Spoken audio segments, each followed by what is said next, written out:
Ibu akan menjelaskan tentang unsur-unsur golongan utama. Ya. Udah kelihatan layar Ibu? Unsur-unsur golongan utama.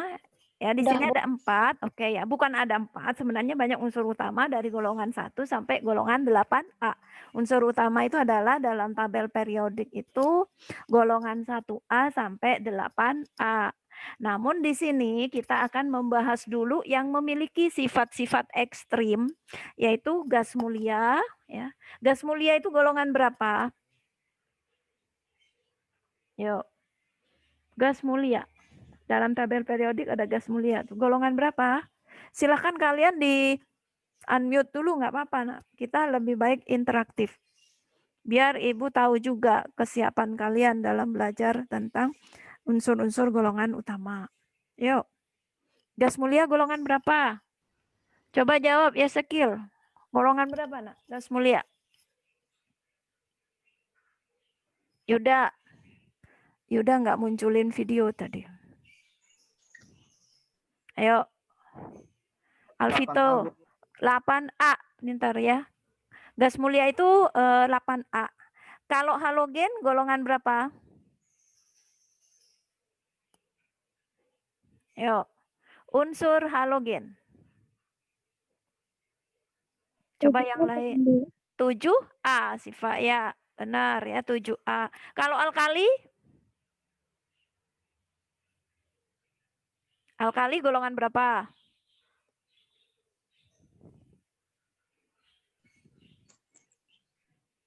Ayo. Sunggohan. 1A bukan, Bu? Iya, benar ya. Jadi alkali itu 1A, kalau alkali tanah itu 2A. Ya. Oke, unsur-unsur golongan gas mulia itu 8A, halogen golongan 7A, alkali 1A, alkali tanah 2A. Nah, gas halogen itu adalah yang sangat-sangat elektronegatif. Lawannya sangat elektropositif, yaitu alkali. Nah, kalau alkali tanah elektropositif tapi kalah dengan alkali. Ya, kalau gas mulia sesuai dengan namanya, kita bahas yang pertama ya. Gas mulia golongan 8A. Unsurnya ada helium, ada neon, argon, kripton, xenon, radon. Ya, untuk kalian yang otaknya dominan otak kanan, silakan buat pola untuk menghafalkan biar lebih gampang ya. Misalkan heboh negara Argentina karena sekranjang.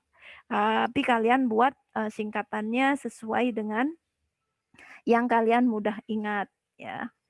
Tergantung kreativitas kalian mau menyingkatnya seperti apa. Ya, paling tidak kalian harus hafal di luar kepala tentang gas mulia ini. Nah, Ibu tanya dulu, kira-kira apa sih alasannya kenapa diberi nama mulia? Gas mulia.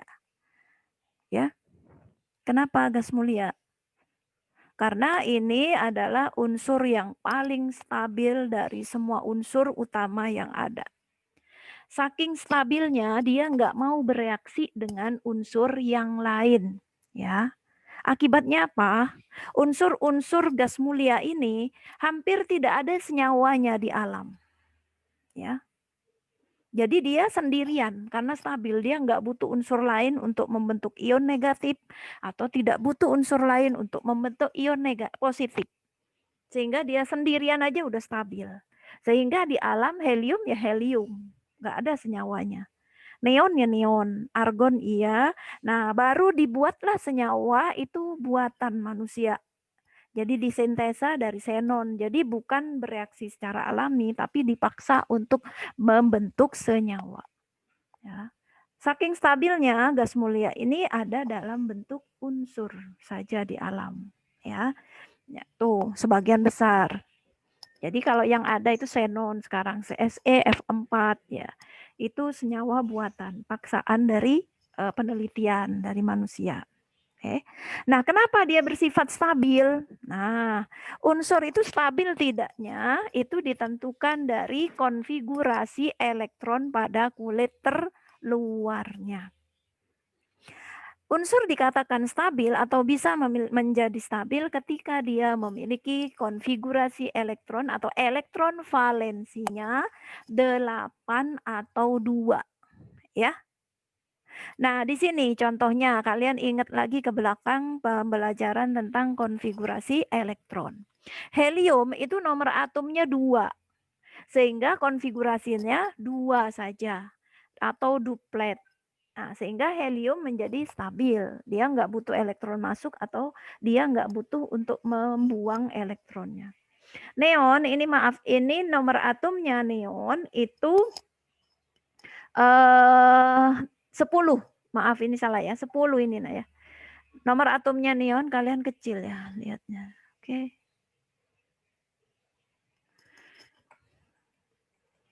Nah, neon itu 10, ini diganti ya kalau kalian memfoto ini nanti diralat. Konfigurasinya kalau nomor atom 10 berarti 2 dan 8. Nah, angka 8 di kulit terluarnya ini yang mengakibatkan neon stabil. Ya. Kemudian argon, AR, nomor atomnya 18. Sehingga konfigurasinya 2, 8, 8. Ya, argon elektron valensinya juga 8. Tapi kulitnya ada 3, yaitu 2, 8, 8. 3 kulit. Bedanya dengan neon, neon kan 10, berarti 2, 8. Kulitnya ada 2, elektron valensinya 8. Oke. Nah, sekarang kalau KR, kripton, konfigurasinya 2, 8, 18, 8. Ini karena berarti dia kulitnya ada 4, yaitu kulit 2, 8, 18, 8. Kulit terakhirnya atau elektron valensinya berisi 8. Sehingga kalau ini kulitnya 1, isinya 2, helium. Kalau ini kulitnya ada 2, yaitu 2 dan 8, elektron valensinya 8. Kalau argon 2, 8, 8, kulitnya ada 3, elektron valensinya 8. Ini kulitnya ada 4, 2, 8, 18, 8. Ya. Ini elektron valensinya juga 8.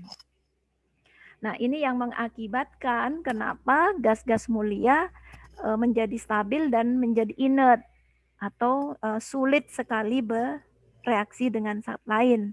Sehingga di alam keberadaannya dalam bentuk unsur. Ya. Jadi tidak ada bentuk senyawa kecuali yang sudah disintesa seperti xenon. Ya. Kalau yang helium, neon masih dalam bentuk unsur. Unsur mulia ya. Nah ini, jadi kalian ingat bahwa kenapa golongan 8A itu stabil, yaitu karena elektron valensinya adalah 8 atau 2. 2 itu khusus helium, karena memang dia nomor atomnya di bawah 8. Kecil ya. Ibu, mohon maaf, Bu. Oke. Mohon maaf.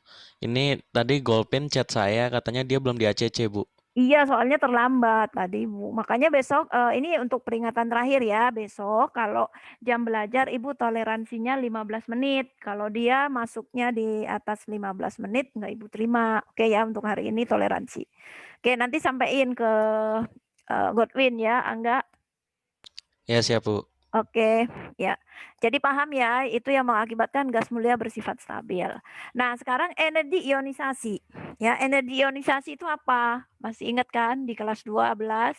Di kelas 11, energi ionisasi itu adalah energi yang harus dikeluarkan ketika suatu atom ingin melepaskan elektron terluarnya. Satu elektron terluarnya pada keadaan gas. Ya. Nah, di sini helium itu energi ionisasinya paling tinggi.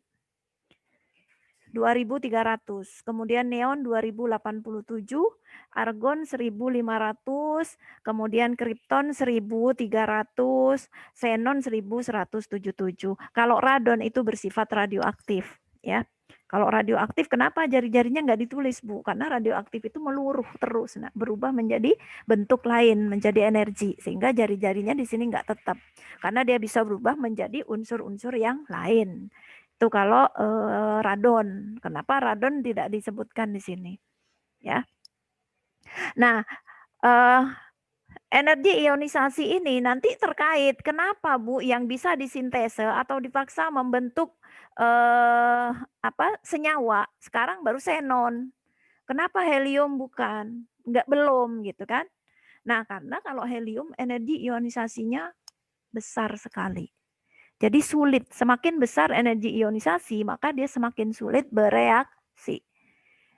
Karena kalau suatu atom itu bereaksi, maka ada dua syaratnya. Dia harus melepas atau menerima elektron lain. Kalau dia sulit sekali melepas atau menerima, maka dia sulit bereaksi atau membentuk senyawa. Oke. Nah, sekarang jari-jari atom. Jari-jari atom helium 1,4, neon 1,5, argon 1,88, kripton 2,02 dan seterusnya. Kira-kira kenapa nih? Kalau dalam satu golongan gas mulia dari atas ke bawah jari-jari atomnya bertambah. Ada yang bisa? Coba Angga boleh? Kenapa Angga nih? Kok helium jari-jarinya cuma 1,4, neon 1,5?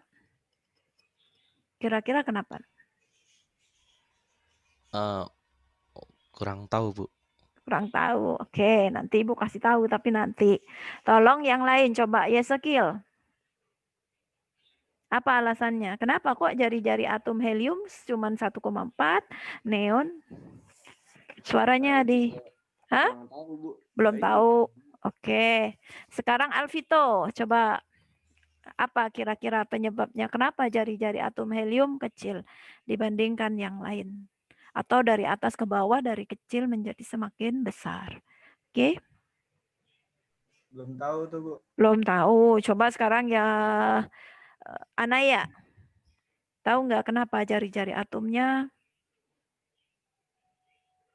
helium paling kecil, semakin ke bawah semakin besar?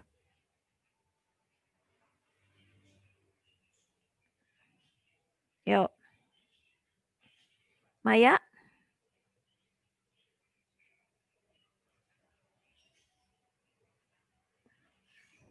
Lintang?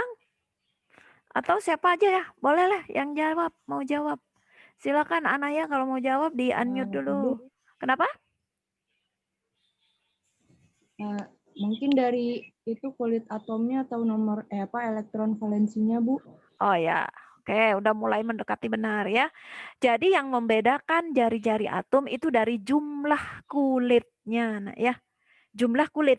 Nah, jumlah kulitnya kenapa, Bu? Nih, helium. Konfigurasinya berapa? 2 kan? 2 saja. Berarti kulitnya cuma 1. Ya. Sedangkan neon nomor atomnya 10.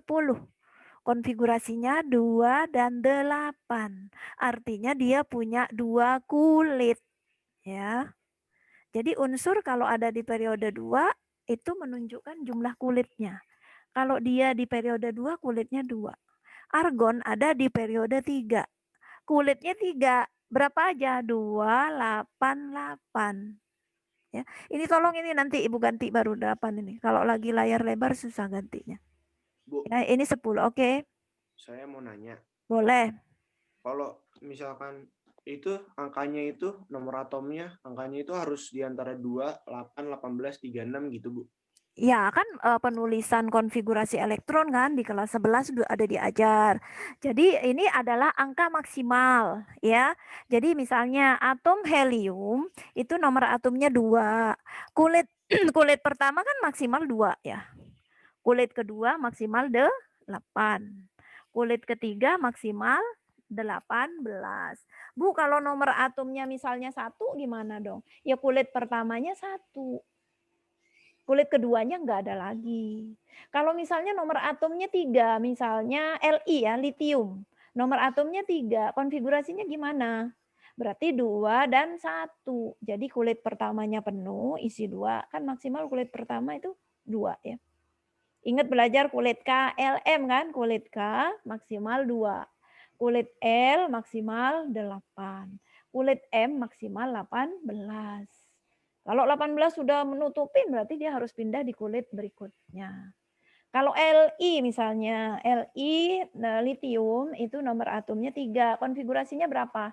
2 dan 1. Tuh. Kemudian Kalau BE nomor atomnya 4. Berarti 2 dan 2. Ya. Kalau misalnya atom oksigen. Oksigen nomor atomnya berapa?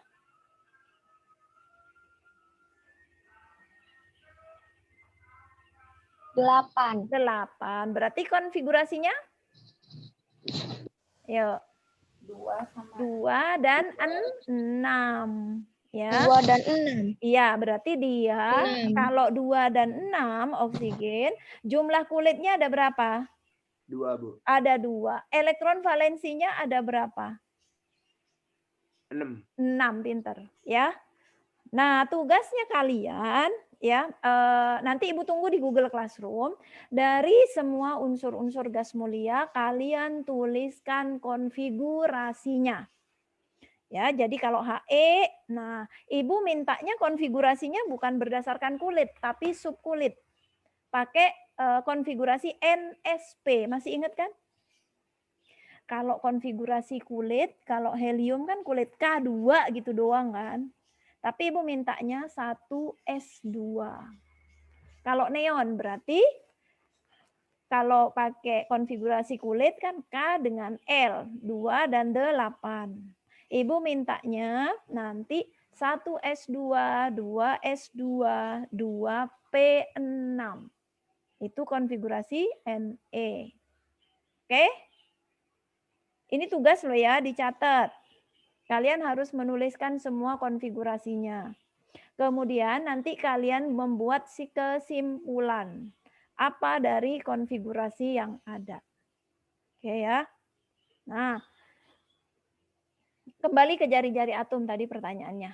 Jadi jari-jari atom akan bertambah sesuai dengan periodenya. Periode ditentukan dari jumlah kulit. Jadi kalau helium kulitnya 1, pasti jari-jarinya cuman kecil. Nah, sekarang jari-jari atom itu apa sih? Dari tadi bicara jari-jari atom, khawatirnya kalian belum paham. Kalian bayangin aja jari-jari ban sepeda. Kalau jari-jari itu jarak dari mana ke mana? Dari titik pusat ke titik terujungnya. Oke, sip. Ya. Jadi kalau jari-jari atom itu berarti dari inti. Titik pusatnya kalau jari atom kan di inti. Berarti jarak dari inti ke kulit terluar. Itu jari-jari. Nah, kalau kulitnya 1 seperti He, pasti jari-jarinya kecil dong. Kalau dibandingkan dengan neon yang punya kulitnya 2. Berarti kan kulitnya 2 berarti kan lebih lebar. Sehingga jari-jarinya lebih lebar. Nah, misalnya xenon. Xenon itu kan golongan 5 kulitnya. Pasti lebih besar dong daripada yang helium. Karena kulitnya ada 5, pasti jari-jarinya jarak dari inti ke kulit terluar, kulit kelimanya lebih luas. Ya, lebih lebar. Paham ya? Oke. Nanti sifat yang begini nih dalam satu golongan itu, jari-jari atom dari atas ke bawah semakin bertambah. Alasannya karena jumlah kulit atomnya bertambah. Sehingga jarak dari inti ke kulit terluar semakin panjang. Tuh alasannya ya. Oke. Lanjut. Aduh, bintang baru masuk. Nah, ini adalah gas-gas mulia. Kalian kan kalau di rumah kan, kalau di kamar biasanya suka di rumah kan ada lampu yang sekarang suka putih atau yang masih neon yang biasanya bentuknya agak bulat-bulat seperti apa tuh buah pir ya kan? Warnanya agak kuning-kuning orange, itu adalah lampu neon. Dan kalian kenalnya neon. Itu karena apa? Karena gas yang ada di dalamnya itu adalah gas neon. Ya, sehingga memunculkan warna ini. Kemudian kalau kalian lihat lampu-lampu yang spotlight yang biasa dipakai untuk sekarang lagi musim zoom, kita biasanya membelinya lampu spotlight yang putih itu, lampu atau lampu sorot di jalanan-jalanan nggak menggunakan neon ya, tapi menggunakan krypton atau xenon. Itu lampu-lampu yang warna-warni di jalanan nih. ya.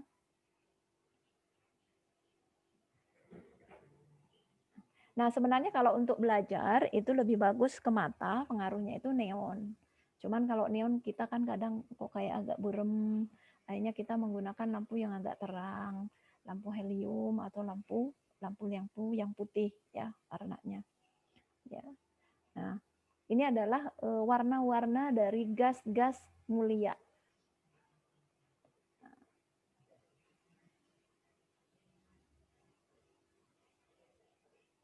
Nah, apa yang mempengaruhi kestabilan gas mulia? Yang pertama, seperti yang Ibu jelaskan tadi ya, konfigurasi elektron gas mulia itu selalu berakhir pada NS2NP6. Nanti kalian harus membuktikan ini. Benar nggak, Bu? Kalau nomor atom argon misalnya nomornya 18, pasti akhirnya itu nanti NS2NP6. Kemudian kripton, ya, itu nanti berakhir di NS2NP6 enggak? Ini kalian harus buktikan ya. Konfigurasi tersebut merupakan konfigurasi elektron yang stabil karena semua elektron pada subkulitnya sudah berpasangan. Nah, untuk membuktikan bahwa subkulitnya itu berpasangan, Ibu minta nanti di bawah dari tulisan misalnya 3S2 3P6 ya. Kalian tulisnya buat kotak atau subkulit dari kulit es. Subkulit es itu kan kotaknya 1. Kalau P kotaknya ada berapa? Ada 3. Kalau subkulit D ada 5. Jadi kalau S kotaknya 1, kemudian elektronnya ada 2, maka nanti 1 kotak isi 2, full. Kalau NP6 di sini P6, P itu kotaknya 3, berarti 1, 2, 3. Itu isi 22, totalnya 6. Nanti kalian lihat ya. Kalian kerjakan seperti ini. Kalau D berapa? Kotaknya D berapa? Maksimal D isinya 10. Kotaknya ada 5. Ya. Lintang mau bicara? Mau nanya? Enggak. Oke, Ibu lanjut. Nah, energi ionisasi yang tinggi menyebabkan gas mulia sukar membentuk ion positif. Ya, dan afinitas elektron itu adalah kecenderungan untuk menjadi ion negatif. Nah, kecenderungan untuk menjadi negatif dia juga rendah. Sementara energi yang harus dikeluarkan kalau dia harus menjadi ion positif sangat-sangat besar. Sehingga peluang untuk menjadi bereaksi membentuk senyawa rendah. Keinginan atau posisi untuk menjadi negatif itu rendah sekali. Sehingga dia tidak bisa juga menjadi positif sulit, menjadi negatif juga tidak bisa. Itu yang mengakibatkan unsur-unsur gas mulia sulit bereaksi dan membentuk senyawa dengan unsur yang lain. Oke. Nah, ini yang Ibu maksud ya. Ini adalah konfigurasi nomor atom 226 10. Ini untuk neon. Konfigurasinya 1S2, 2S2, 2P6. Ya. Nah, kenapa kalian wajib menghafal semua konfigurasinya atau memahami, jangan dihafal, memahami konfigurasi elektron dari gas mulia.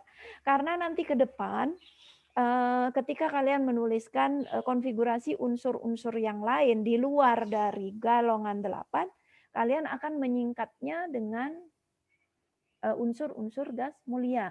Misalnya gini ya. Tunggu Ibu Enso dulu. Ibu tulis.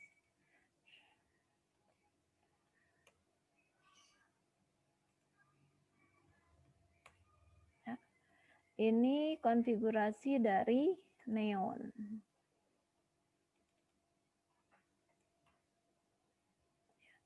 Ne dengan nomor atomnya 10. Ya.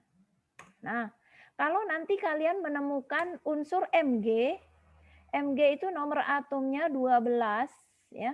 Maka nanti kalian bisa menuliskan di sini, kalian menuliskan konfigurasinya itu Ibu menggunakan ini aja ya. Ne. Nah, baru setelah Ne ini adalah 3S2.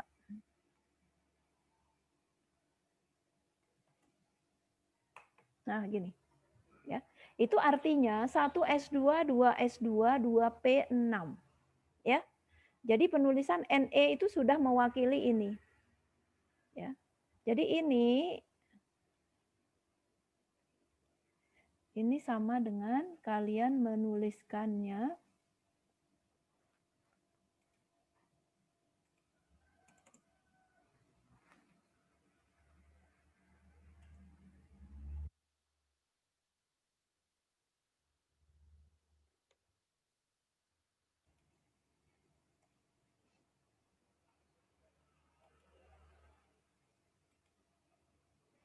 ini 3S.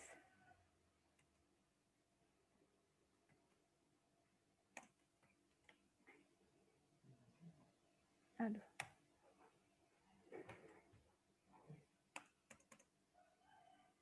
Hmm.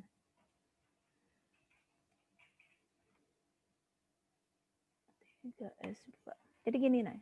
Jadi kalian menuliskan ini Ne3S2 itu sama dengan 1S2, 2S2, 2P6, 3S2. Itu singkatan, ya. Nah, kalau misalnya unsur yang nomornya 20, unsur X nomor 20, maka kalian jangan menggunakan singkatannya nomor 18, nomor 10. Kalian nanti menggunakan AR. Ya.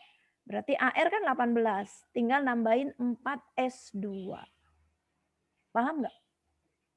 Makanya nanti kalian coba buat konfigurasinya dulu semuanya yang tadi Ibu suruh, mulai dari helium sampai ke KR, ya. Kemudian nanti kalian buat singkatannya dulu. Buat singkatannya juga di sebelahnya. Ya. Jadi kalau misalnya ini konfigurasi dari Ne, ya. Ne berarti 1S2, 2S2, 2P6. Ya. Nah, kemudian kalau misalnya kalian mau menuliskan konfigurasinya Ne yang ini kalian bisa juga menyingkatnya dengan apa? Kalau Ne berarti kalian boleh menyingkatnya dengan He. He baru setelah itu 2S2,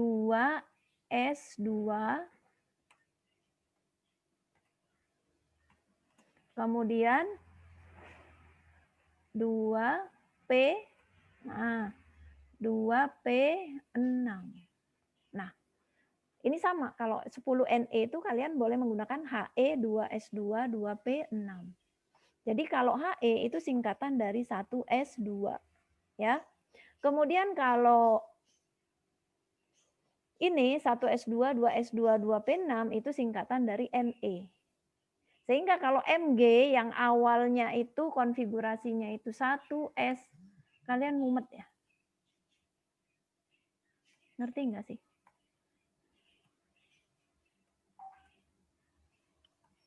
S2, 2S2, 2P6, Mg itu 3S2. Nah, nih, konfigurasi dari Mg itu adalah 1S2, 2S2, 2P6, 3S2. Ini penulisan yang resminya seperti ini. Ya. Nanti kamu singkat, 10-nya diambil. 10 ini adalah miliknya, boleh diganti dengan Ne. Sehingga kalian cukup tulis Ne 3S2. Ngerti ya? Oke, kita lanjut lagi ke gas mulia. Sumber utama dari halogen,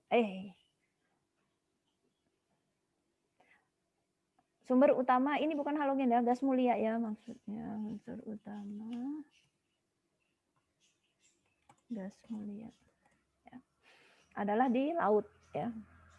Pertama helium. Helium itu digunakan sebagai pengisi balon gas. Ya. Nah, sekarang balon gas itu bisa diisi helium, bisa diisi H2 ya. Nah, Ibu tanya dulu, kenapa kalau balon yang kalian tiup sendiri atau kalian pompa pakai pompa tangan yang ada di rumah tuh, yang pompa sepeda, nggak bisa terbang? Ada yang bisa jawab? Kenapa? Tapi kalau yang abang-abang balon, kok bisa sih gitu? Yuk, kira-kira kenapa? Saya jawab ya, Bu. Boleh, silakan. Mungkin karena kalau dari kita tiup gitu kan, ngeluarinnya karbon dioksida gitu, Bu. Ya, terus. Kenapa kalau karbon dioksida atau kok nggak bisa terbang? Kenapa? Nah, itu saya nggak tahu, Bu. Ya, ayo yang lain coba. Udah bener itu. Kenapa kalau dari kita menggunakan nyawa kita gitu ya, tiupan kita itu campuran dari gas CO, CO2. Ayo, kenapa? Kok nggak bisa terbang? Kalau abang-abang kita kan nyari tuh kalau mau ada apa kayak semacam MOS atau PPD hari pertama pelantikan gitu kan, kita nyari abang-abang yang jualan gas. Nggak bisa kita pompa sendiri terbang, nggak bisa. Ayo, siapa yang tahu jawabannya? Kenapa kok beda ya? Padahal sama-sama gas gitu. Kalau hasil tiupan kita nggak bisa terbang. Ayo. Yang lain? Saya mau jawab, Bu. Boleh, silakan. Tapi ini menurut yang saya cari ya, Iya, dan saya boleh. pahami, jadi kalau misalkan balon ditiup pakai mulut kan, sebenarnya yang masuk menurut saya bukan cuma karbon dioksida, ada air liur, ada uap. Jadi massa gasnya lebih berat daripada diisi dari helium gitu. Menurut saya sih gitu, Bu. Ya, jadi gini ya. Jadi kalau diisi sendiri oleh mulut kita, itu kan bisa dari CO2, ya. Jadi campuran. Nah, itu massa molekul relatifnya berat. Nah, dibandingkan dengan massa udara. Kan syaratnya benda itu terbang atau melayang, misalnya di air gitu kan, ya. Nah, itu ketika gas yang ada di dalamnya itu lebih ringan. Makanya menggunakan gas hidrogen. Kalau yang digunakan abang-abang itu gas hidrogen yang menggunakan pembakaran karbit. Ya kan? Kan biasa abang-abang itu bakar karbit, gasnya ditampung kemudian dipakai untuk mompa ke dalam balon. Ya. Kalau helium itu biasanya yang karena dia mudah terbakar. Nah, yang biasa dipakai untuk balon gas itu loh, kan ada orang yang suka naik balon gas, ya, itu adalah isinya helium. Helium itu mudah terbakar, makanya ada api kan. Nah, gerakannya ke atas itu didorong oleh tekanan dari pembakaran itu, Bu, juga, ya. Jadi intinya kalau gasnya yang ada di dalam balon itu lebih ringan dari udara, maka balonnya akan bisa terbang. Tapi kalau dari yang kita tiup ya, itu massa gasnya terlalu berat sehingga tidak bisa terbang. Ya. Nah, sekarang neon digunakan sebagai gas pengisi lampu yang tadi Ibu ceritakan. Jadi lampu yang agak kuning, agak ke oranye itu adalah lampu neon yang biasa kita pakai itu kan, yaitu dari gas mulia itu, ya. Kemudian argon digunakan untuk atmosfer pengelasan logam. Biasa ini warnanya yang mengkilat itu ya, warnanya yang berkilau itu. Makanya biasanya kalau tukang las logam itu harus menggunakan kacamata hitam untuk mengurangi dampaknya pada mata kita. Krypton dan xenon digunakan untuk mengisi lampu iklan yang berwarna-warni di jalanan. Ya, atau krypton itu biasa juga dipakai untuk lampu tembak gitu loh. Jadi karena terang gitu ya. Nah, itu yang dipakai adalah semua unsur-unsur gas mulia rata-rata itu. Kemudian campuran 10% dari xenon, 89% dari argon, dan 1% dari fluor itu digunakan sebagai lampu emisi untuk menghasilkan sinar laser. Ya, sinar laser sekarang fungsinya banyak, ada untuk kosmetik, ada untuk kesehatan, untuk operasi dan macam-macam. Ya, nah itu seputar tentang gas mulia. Selanjutnya nanti kalian bisa cari sendiri informasi-informasi terkait dengan gas mulia. Nah, untuk selanjutnya Ibu jelaskan lagi sedikit tentang halogen. Sekarang kita pindah ke golongan 7A. Tugas pertama ya, kalian juga harus membuat konfigurasi elektron dari semua unsur-unsur halogen. Unsur halogen apa saja? FCl, Br, I, At. Ya, At-nya karena dia bersifat radioaktif jadi nggak tulis. Jadi yang disebut sama seperti tadi, He, Ne, ya, radonnya enggak. Di sini juga yang masuk ke dalam yang dibahas di sini, fluor, klorin, bromin, iodin. Tulis konfigurasinya dengan NSP, jangan kulit. Kemudian nanti kalian buat kesimpulan. Nah, unsur-unsur halogen ini berlawanan sekali dengan gas mulia. Kalau masalah kereaktifan. Kalau gas mulia sesuai dengan namanya dia sulit sekali bereaksi atau inert. Ada meskipun ada ion berkeliling di sebelahnya, ada unsur lain kelimuran di depannya dia nggak akan tangkap. Beda dengan halogen. Halogen itu paling reaktif. Ya, dan paling afinitas elektronnya paling tinggi. Jadi dia mudah sekali membentuk ion negatif. Ya. Ya, makanya dia reaktif. Contohnya klorin itu reaktif sekali. Makanya banyak. Nah, unsur-unsur yang reaktif itu dampaknya memiliki jumlah senyawa, jenis-jenis senyawa yang sangat banyak. Karena dia ketemu dengan misalnya Mg, ketemu dengan Na dia jadi NaCl. Ketemu dengan Mg golongan 2 membentuk MgCl. Di sekitarnya ada seliwuran unsur golongan 3, dia membentuk AlCl3 dan seterusnya. Itu yang mengakibatkan unsur-unsur senyawa-senyawa halogen itu jumlahnya banyak. Karena dia mudah bereaksi dengan unsur yang lain. Oke, nanti tugasnya ingat ya, buat konfigurasi unsur-unsur halogen dan kesimpulannya. Oke, nah sekarang nih, ini contoh konfigurasinya udah ada nih. Konfigurasi elektron fluor. Nah, ini kan sebenarnya He ini adalah 1s2. Ibu gedein ya, biar kalian.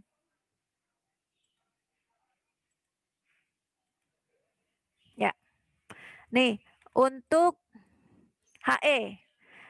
Konfigurasi elektronnya kan sebenarnya 1s2, 2s2, 2p5. Berarti di kulit pertama 1s2 isinya cuma 2, di kulit kedua isinya 7. Ya. Kalau klorin nomor atomnya 17. Konfigurasi kulitnya 287. 2 dan 8-nya masuk jadi Ne yang tadi Ibu jelaskan. Ne itu kan 1s2, 2s2, 2p6. 287. Paham? Bromin. Bromin nomor atomnya 35. 35 itu berarti ini kan 1s2, 2s2, 2p6, 3s2, 3p6. Itu 18 ini.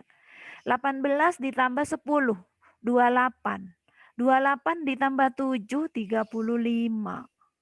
Ya. Kemudian Kr, kripton. Ininya 36. Kr itu. 36 tambah 10, 46. 46 ditambah 7, 53. Oke. Paham yang tadi Ibu bilang singkatan? Paham, Bu. Oke, nanti kalian buat itunya ya. Nah, sekarang kita lihat konfigurasinya. Ini 2s2, 2p5. Ini 3s2, 3p5. Ini 4s2, 4p5. Nah, kalau kita lihat konfigurasi elektronnya atau elektron valensinya semuanya 7. Ya kan? Ini 7, ini kulit terluarnya juga 7, iodin juga 7. Nah, karena elektron terluarnya 7, kalau dia ingin stabil berarti ada 2 kemungkinan. Dia mencari satu elektron dari atom di luar, minta ke atom lain, biar jadi 8, baru dia jadi senyawa, jadi sempurna. Atau dia membuang 7, biar nanti di kulit terluarnya misalnya klorin, jadi 8. Ini kan 2, 8, 7. Kalau 7 dibuang, dengan nerima 1 biar jadi 288 lebih enak mana? Buang 7 dengan nerima 1. Kira-kira kalian buang 7 elektron atau nyari 1 aja biar jadi 8. Misalnya nih kita ambil kasusnya klorin. Klorin itu kan 287. Kalau buang 7 dia tinggal 2 dan 8. ya. Kalau nerima 1 nanti dia jadinya 288.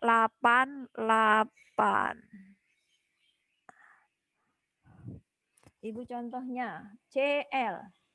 Ya, CL itu kan nomor atomnya 17, konfigurasinya 287. Nah, ada 2 kemungkinan biar dia stabil.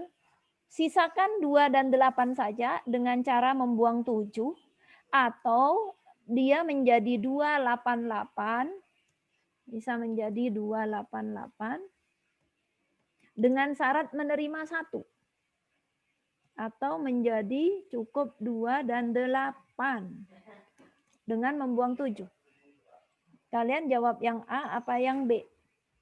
Kira-kira kalau kalian punyanya sekian.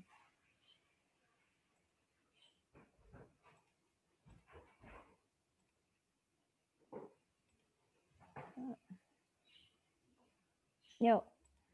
CL itu 17 nomor atomnya. Yuk. Konfigurasinya 287. Syarat senyawa biar stabil membentuk senyawa itu pingin jadi semua unsur itu tujuan membentuk senyawa dengan zat lain ingin stabil.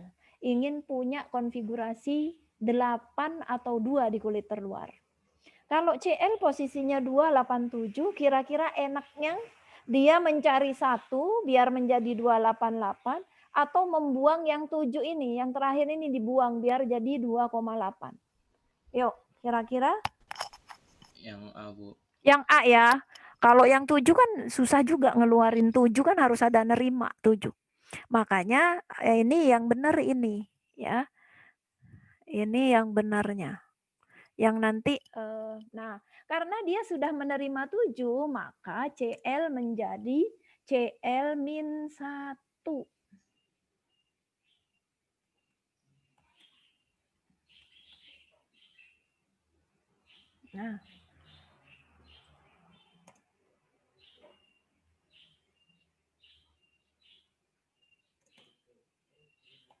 Nah, CL itu kenapa ion CL mudah sekali menjadi Cl-1. Itu artinya adalah Cl yang sudah menerima 1 elektron. Jadinya Cl-. Jadi kalau ditanya berapakah jumlah elektron dari Cl-, berarti jumlahnya 18 ya. Bukan lagi 17. Oke? Paham nih? Yuk. Nah, karena dia lebih condong untuk menerima, makanya semua unsur-unsur halogen itu pasti jadi negatif. F-, Cl-, Br-, I-. Itu adalah posisi yang paling sempurnanya. Oke, sini. Kembali lagi. Udah jam lewat ya? Oke. Ntar lagi nih. Titik didih. Energi ionisasinya dia tinggi. Nah, di sini ada anomali. Kenapa dari fluorin ke klor ke bromin energi ionisasinya turun. Nah, ini paling tinggi energi ionisasinya. Jadi yang paling sulit membentuk senyawa itu adalah fluor ya. Fluor itu senyawanya sedikit di alam. Kalau Cl lebih banyak karena energi ionisasinya lebih kecil ya. Bromin lebih banyak lagi, iodin lebih banyak lagi ya. Kemudian ke elektronegatifan. Yang paling elektronegatifnya tinggi itu adalah fluor. Semakin ke bawah semakin kecil. Kalau jari-jari atom, nah udah jelas jari-jari atom F itu kulitnya cuma 2. Klorin 3. Makanya lebih besar. Bromin 4. Iodin 5 kulitnya. Tuh ya jari-jari. Nah, kemudian potensial elektrodenya. Yang paling mudah mengalami reduksi adalah F karena dia paling positif jumlahnya. Ketika kemarin belajar potensial elektrode ini ya. Oke. Nah, tugasnya kalian buat konfigurasi sama seperti kemarin. Nah, kebalikannya gini, kalau ini kesimpulannya ya. Kalau gas mulia, energi ionisasinya tinggi, afinitas elektronnya rendah. Kalau halogen, energi ionisasinya tinggi, afinitas elektronnya juga tinggi. Tuh bedanya. Udah sampai di sini dulu untuk halogen ya. Nanti Ibu akan berikan tugas tugas kalian cukup yang tadi Ibu. Kalian buat konfigurasi sama isi kotak subkulitnya. Kamar-kamarnya diisi semuanya. Untuk gas mulia dan halogen. Kemudian kalian buat kesimpulan dari 2 tugas itu. Kenapa gas mulia stabil? Kenapa halogen begitu reaktif? Oke, karena waktunya sudah jam 9:05, waktu kalian sudah waktunya untuk belajar mata pelajaran lain, Ibu cukupkan sampai di sini dulu. Ya, terima kasih banyak atas perhatiannya. Semoga bermanfaat buat kalian semua. Mohon maaf atas kekurangannya. Billahi taufik wal hidayah. Assalamualaikum warahmatullahi wabarakatuh. Waalaikumsalam. Ya, kalau ada yang belum paham nanti boleh japri aja ke Ibu ya. Ibu maaf HP-nya Hafsri rusak Bu, HP-nya Naufal hilang. Bener nih. Saya izin, Bu maaf, teman mandi dulu. Ini bener nih, nanti KM-nya nih tolong ditanya lagi nih. HP-nya Hafsi bener rusak atau Naufal juga bener-bener hilang ya. Ya Ibu kalau kalian memang benar alasannya Ibu maklum. Tapi kalau alasan apa dibuat-buat yang rugi kan kalian sendiri. Oke, silakan kalian boleh keluar dulu nak ya. Terima kasih ya atas perhatiannya. Jaga kesehatan, nggak usah banyak-banyak kemana-mana. Biar tetap sehat, tetap aman. Billahi taufik wal hidayah. Assalamualaikum warahmatullahi wabarakatuh. Waalaikumsalam warahmatullahi wabarakatuh. Terima kasih Bu. Sama-sama ya. Waalaikumsalam. Silakan kalian belajar yang lain dulu.